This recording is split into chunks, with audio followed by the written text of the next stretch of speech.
Bismillahirrahmanirrahim. Assalamualaikum warahmatullahi wabarakatuh. Bismillah, alhamdulillah. Alhamdulillahilladzi khalaqal hayata wal mauta liyabluwakum ayyukum ahsanu amala. Wassalatu wassalamu ala Rasulillah Sayyidina Muhammad ibni Abdillah la nabiyya ba'dah wa ala alihi wa sahbihi wa mawalah wa la hawla wa la quwata illa billah amma ba'du. Wonten ngarsanipun para alim, para ulama, seluruh pengurus Dewan Pengurus Pondok Pesantren Bahrul Ulum, Dewan Pengurus Yayasan Pesantren Bahrul Ulum, para alim, para ulama ingkang boten saged kawula sebat setunggal lan setunggalipun. Apakah suara saya kedengaran ini, Mas? Halo? Nggih, Dengar? kedengeran. Nggih. Kedengeran ya? Alhamdulillah. Wonten ngarsanipun para alim, para ulama, para asatid, para asatidah, para wali santri, para santri sedaya, wabil khusus jamaah tahlil zumiyah wonten ing dalu punika ingkang dirahmati Allah Subhanahu wa taala. Monggo sesarengan wonten ing wekdal menika munjuk atur syukur wonten ngarsanipun Gusti Allah Subhanahu wa taala bilih wonten ing kalodhangan dalu punika kita sesarengan saged makempal wonten ing menika majelis saperlu atur pisungsung paring donga dumateng Ibu Nyai Hajah Zubaidah Nasrullah dalah Bapak Kyai Haji Abdul Yazid Sulaiman ingkang sampun wangsul wonten ngarsanipun Allah Subhanahu wa taala. Mugi-mugi arwahipun almarhum kekalih tinampi dening Allah Subhanahu wa taala dipun bales sedaya amalipun, dipun sepunten sedaya kesalahanipun. Allahumma amin. Wasirul hadirin wal hadirat, Bapak Ibu para masayikh, para alim ulama. Janjanipun saya ini juga agak pekewet untuk matur pada malam hari ini. Tapi bot-bote ngemban dawuh saking Sokibul Gajah dalem saperlu maringi sepindah testimoni. Terus terang saya bukan alumni tambak beras, tetapi ada bagian segmen kehidupan saya menganggap tambak beras saya. Ini yang saya bisa memberikan testimoni pada kesempatan malam hari ini. Wabil khusus keluarga almarhum almaghfurlah Romo Kiai Nasrullah kalih Ibu Nyai Zubaidah. Saya akan bercerita ini sebagai wujud testimoni saya. Jadi penggalan hidup yang sangat pendek ini tetapi sangat penting dan berkesan serta memiliki makna penting dalam kehidupan saya. Di awal tahun 90-an ketika saya menjadi aktivis mahasiswa, di mana pada saat itu aktivis mahasiswa pertaruhannya adalah nyawa. Karena kita menghadapi suatu kondisi di mana menjadi aktivis berhadapan langsung dengan sesuatu kekuatan yang sangat hegemonik, suatu kekuatan yang sangat besar. Nah, dalam menghadapi situasi seperti itu, Gus Dur sebagai sosok yang memberikan perlindungan kepada para aktivis pada saat itu ketika saya sedang diuber-uber oleh aparat keamanan. Gus Dur pada saat itu bilang ke saya, "Trok, kamu datang temui Kiai Nasrullah di Jombang. Bilang saya yang nyuruh." Pada saat itu saya belum tahu siapa Kiai Nasrullah, belum tahu di mana tempatnya. Tapi dengan modal keyakinan, karena pada saat itu pertaruhan saya sudah hidup mati dan saya harus mencari tempat sembunyi, tempat berlindung dari ancaman yang pada saat itu dihadapi oleh para aktivis terutama saya. Singkat cerita, akhirnya ketemulah saya sowan ke rumah Kiai Nasrullah. Saya kondisi saya pada saat itu sebagai aktivis berambut gondrong, bercelana robek, pakaian dekil, saya datang temui seorang kiai. Dan subhanallah Kiai Nasrullah menerima saya dengan sangat terbuka, tanpa curiga, tanpa prasangka. Ketika saya menyampaikan salamnya Gus Dur, beliau langsung taslim dan menerima saya dengan baik. Saya ceritakan apa adanya, beliau tidak ngecek Gus Dur tidak tanya ke Gus Dur, langsung percaya apa yang saya sampaikan. Itu yang membuat saya terenyuh. Gitu. Dan di sini saya membuktikan bagaimana pesantren itu, ya saya selalu bilang pesantren itu seperti air, seperti laut yang menerima apa saja yang datang ke sana.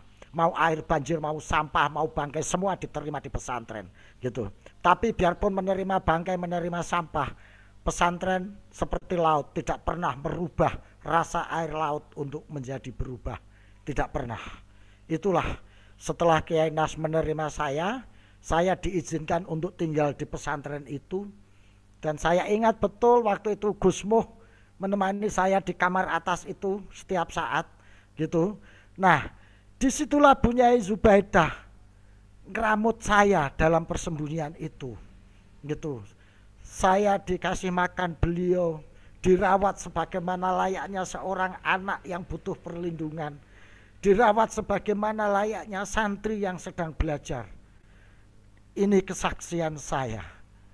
Dan di sini saya membuktikan peran pesantren dalam proses transformasi menuju reformasi itu sangat besar, tapi tidak tertulis dalam sejarah. Karena pesantrenlah yang melindungi para aktivis-aktivis yang terancam nyawanya, yang terancam kuliahnya, yang terancam kehidupannya. Saya disembunyikan selain di kuburan, di rumahnya Kiai Nasrullah. Dan di saat disembunyikan itu saya ketemu Bunyai, dirawat, dilindungi sebagaimana layaknya seorang bocah yang butuh perlindungan, seorang santri yang sedang menempuh belajar. Saya ingat betul pada saat itu Kiai Nasrullah memberikan saya hizib, yaitu hizib Ghazali. Saya diizazahi beliau, Kiai Nas dawuh, Mas Astro baca hizib ini.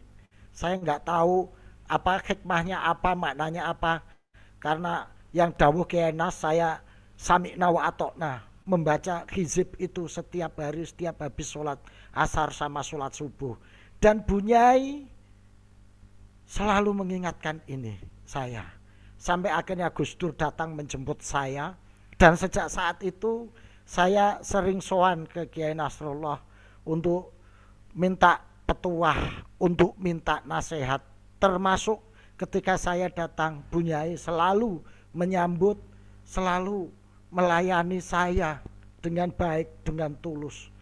Itulah penggalan kehidupan saya yang sangat penting dalam sejarah menuju reformasi sebagai dunia aktivis. Dari sini saya mencatat bahwa pesantren memiliki peran besar dalam proses transformasi gerakan mahasiswa yang ini tidak dicatat oleh sejarah. Mungkin pada saatnya kita harus meneliti dan menulis apa dan bagaimana peran pesantren, peran Bunyai dan peran para kiai dalam memberikan perlindungan kepada aktivis-aktivis mahasiswa yang pada saat itu sedang terancam kehidupannya. Dan itu tidak saya alami sendiri. Ajengan Mimih misalnya dari Tasikmalaya yang pada saat itu juga sedang diuber-uber aparat, disembunyikan Gus Dur, dititipkan ke Gus Dur, ke Kiai Tulungagung itu, Kiai Jalil Tulungagung, dan mendapat perlindungan ke sana.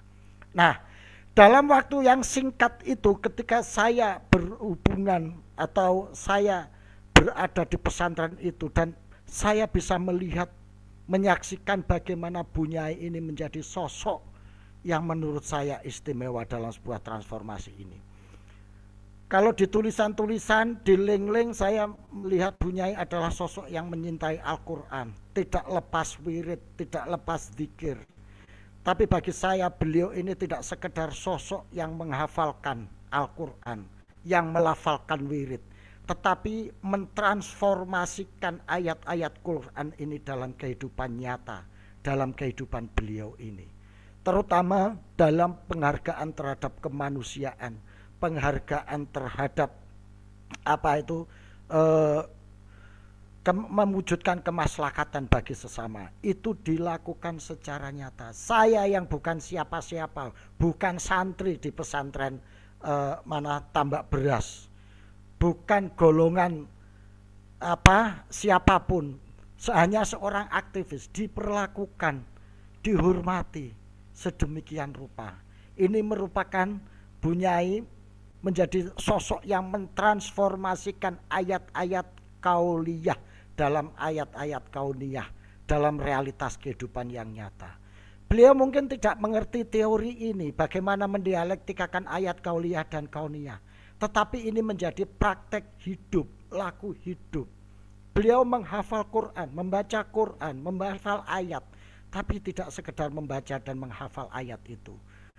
Teks-teks kauliyah yang beliau hafal, yang beliau ucapkan, kemudian ditransformasikan dalam kehidupan nyata melalui praktek kehidupan beliau, yang itu saya rasakan secara nyata.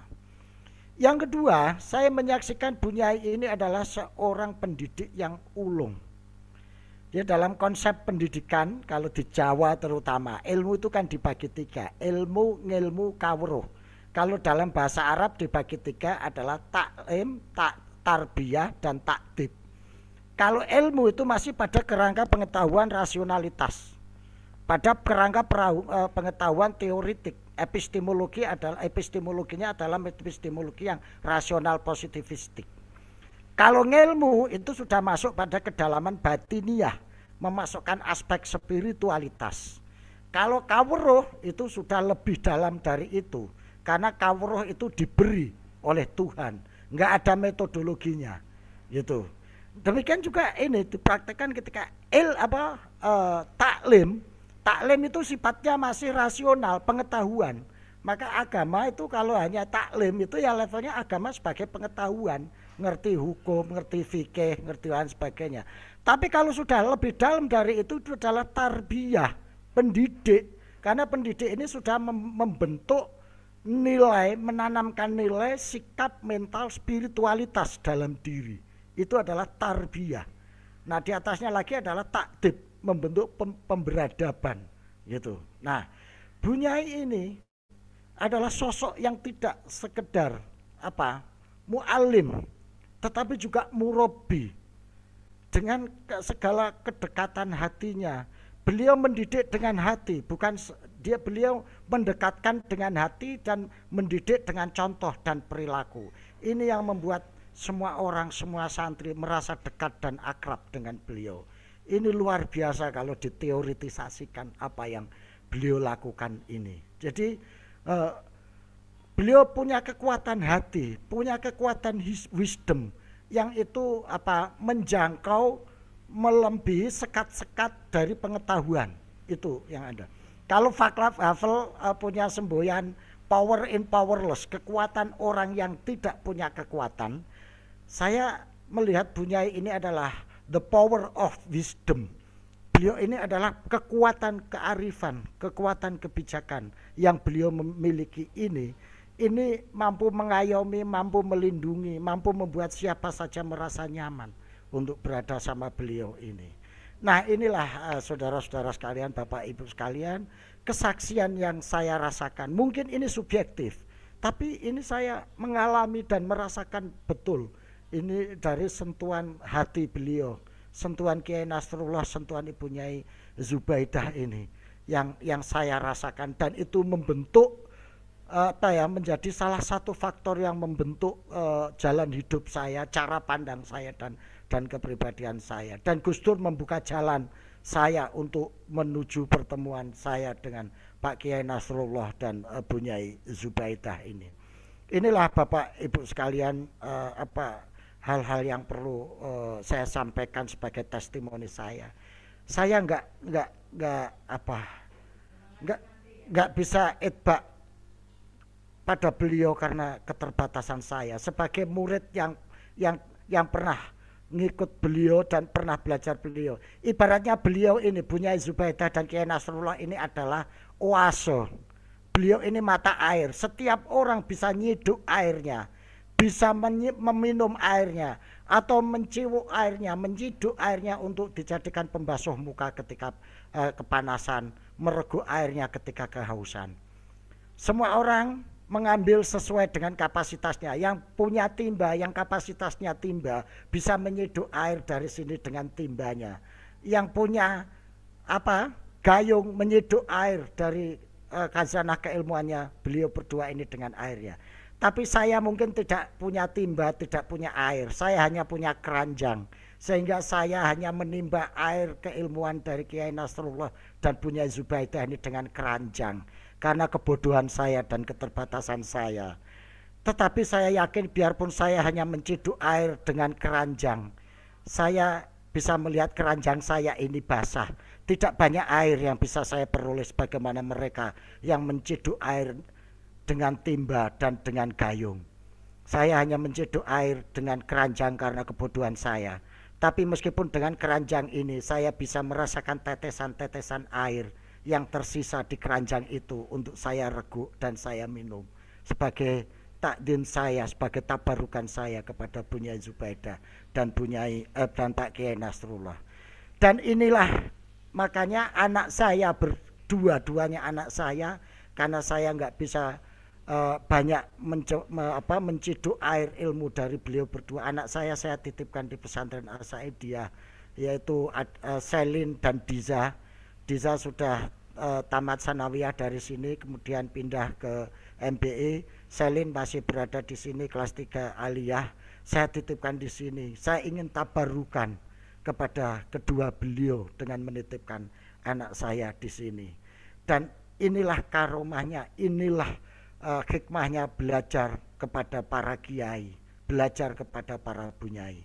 Bunyai sangat egaliter. Beliau sangat kultural mendidik anak-anaknya, anak santri, sehingga tidak mau dipanggil bunyai, tapi semua anak-anak memanggil beliau adalah ibu untuk mencerminkan kedekatan psikologis dengan beliau. Maka saya berpesan kepada santri-santri di sini, seriuslah belajar, takriman, takdiman, taatan kepada para kiai, kepada para pengasuh, kepada para asatid yang ada di sini. Karena hikmah yang bisa kita ambil di sini sangat besar kalau kita serius dan ikhlas menjalani proses belajar di pesantren. Paling tidak ini pengalaman hidup yang saya rasakan dan saya alami. Terima kasih Bunyai Zubaidah, terima kasih Pak Kiai Nasrullah, terima kasih Pak Kiai Yazid.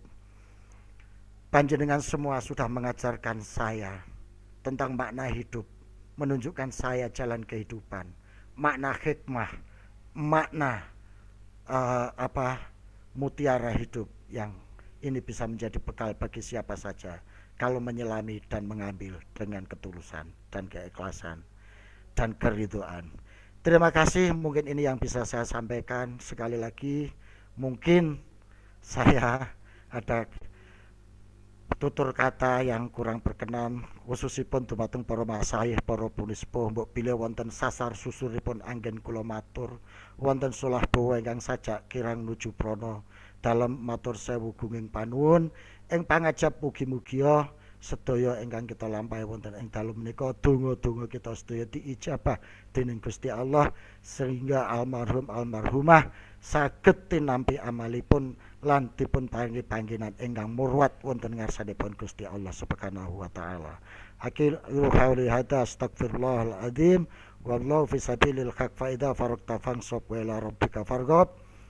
Wabillahi taufiq wal hidayah. Wassalamu alaikum warahmatullahi wabarakatuh.